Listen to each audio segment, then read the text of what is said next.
আসসালামু আলাইকুম, সবাইকে স্বাগত জানাচ্ছি। আজ আমি আবার আরেকটি নতুন ডেজার্ট নিয়ে আপনাদের সামনে হাজির হলাম। আজ আমি আপনাদের দেখাবো ছানার রোল সন্দেশ। ছানার রোল সন্দেশ তৈরি করতে আমার এখানে 2.5 কাপ ছানা লেগেছে। প্রথমে সাদা মোটা লেয়ারটা তৈরির জন্য আমি এখানে 1.5 কাপ ছানা নিয়েছি এবং 3 টেবিল চামচ চিনি নিয়েছি। ভালো করে মসৃণ করে মথে নিব। এই ছানাটি একটি পারফেক্ট ছানা হয়েছে, যেটা দিয়ে যে কোনো রকমের মিষ্টি বানানো যায়। এটা আমি ঘরেই নিজে তৈরি করেছি। আশা করি পরবর্তী ভিডিওতে আমি আপনাদের সাথে শেয়ার করব কিভাবে ছানা তৈরি করতে হয় এবং একটি পারফেক্ট মিষ্টি বানানোর ছানা, সেই রেসিপিটা শেয়ার করব। দেখুন ছানাটা মথা হয়ে গেছে, মসৃণ করে মথে নিয়েছি।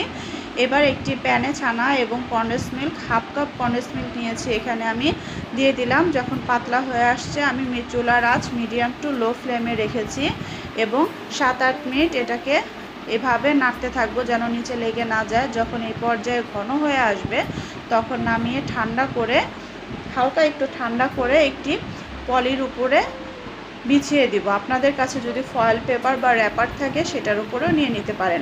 এবার একটি প্যাচুলা দিয়ে এভাবে ছড়িয়ে নিব, যেহেতু একটু হালকা গরম আছে। এখন আমি ঘি নিব, ঘি দিয়ে একটি মোটা রুটির মতো বানিয়ে নিব হাত দিয়ে। টোটাল আমার এখানে 1 চামচ ঘি লেগেছে। এবার ঠান্ডার জন্য রেখে দিব। অপর পাশে আরেকটি গুড়ের লেয়ার তৈরির জন্য এখানে 1 কাপ ছানা নিয়েছি এবং গুড় নিব 1/2 কাপ। আমি এটা গ্রেটার দিয়ে গ্রেট করে নিয়েছি, তাহলে ছানার সঙ্গে দ্রুত মিশে যাবে। এবার একটি প্যানে আমি 1 কাপ ছানা দিয়ে দিলাম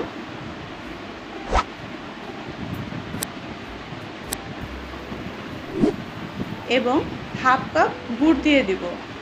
আস্তে আস্তে নাড়তে হবে। দেখুন গুড়টা গুলে একটু নরম হয়ে আসছে। সেম পর্যায়ে আমাদের সেভাবে প্রথম যেভাবে করেছি সেভাবে আমার এই ছানাটা তৈরি করতে হবে, মিডিয়াম টু লো ফ্লেমে, যেন লেগে না যায়। একটু হালকা ঠান্ডা করে পলিতে এভাবে রেখে যথারীতি 1 চামচ ঘি দিয়ে আবার একটি রুটির মতো গোল করে ফেলবো হাত দিয়ে। এবার ঠান্ডা হওয়ার পর এই সাদা লেয়ারটার উপরে গুড়ের এই লেয়ারটা আমি দিয়ে দিব। খুব সাবধানে দিতে হবে যেন ভেঙে না যায়। দেয়া হয়ে গেছে। এবার আস্তে আস্তে রোলটা বানিয়ে ফেলবো। নিচের সাদা লেয়ারটা, আমরা নিচের যে ছানার সাদা লেয়ারটা তৈরি করেছি, এটা কনডেন্স মিল্ক দেওয়ার কারণে এটা খুব সুন্দর একটি বাইন্ডিংয়ের সৃষ্টি হবে এবং আঠালো ভাব থাকবে। আমরা যখন রোল করব তখন সুন্দর করে রোল হয়ে আসবে। এই রোলটা খুব শক্ত করে করতে হবে। টোটাল এখানে আমার 1 টেবিল চামচ ঘি লেগেছে। ঘি দেওয়ার ফলে এর ফ্লেভারটা অসাধারণ হবে। গুড় ঘিয়ের কারণে খুব সুন্দর একটা ফ্লেভার আসবে। শক্ত করে আমি রোলটা তৈরি করেছি। এবার পলি দিয়ে ভালো করে চকলেটের মতো মুড়িয়ে ফ্রিজে 2 ঘন্টার জন্য রেখে দিব। আমার 2 ঘন্টা হয়ে গেছে, ঠান্ডা হয়ে আসছে। এবার পলি থেকে রোলটা খুলে ফেলবো।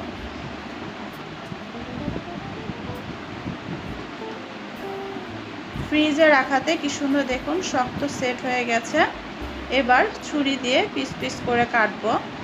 প্রথম পিসটা একটু অসুন্দর হবে, বোঝা যাবে না, ভালো লাগবে না দেখতে। এরপরের পিসগুলো দেখুন কি সুন্দর দেখা যাচ্ছে। ভিতরের ডিজাইনটা, গুড়ের যে লেয়ারটা দিয়েছি, কি সুন্দর একটি ডিজাইন হয়ে আসছে। এটি দেখতে যেমন সুন্দর, সন্দেশটি খেতেও কিন্তু অনেক মজা। খেজুরের গুড়, ঘি এবং কনডেন্স মিল্ক প্লাস আমরা ছানা দিয়ে তৈরি করেছি অসম্ভব মজাদার একটি রেসিপি। অবশ্যই আপনারা একবার হলেও ট্রাই করে দেখতে পারেন, ভালো লাগবে। আশা করি আপনাদের ভালো লেগেছে। ধন্যবাদ।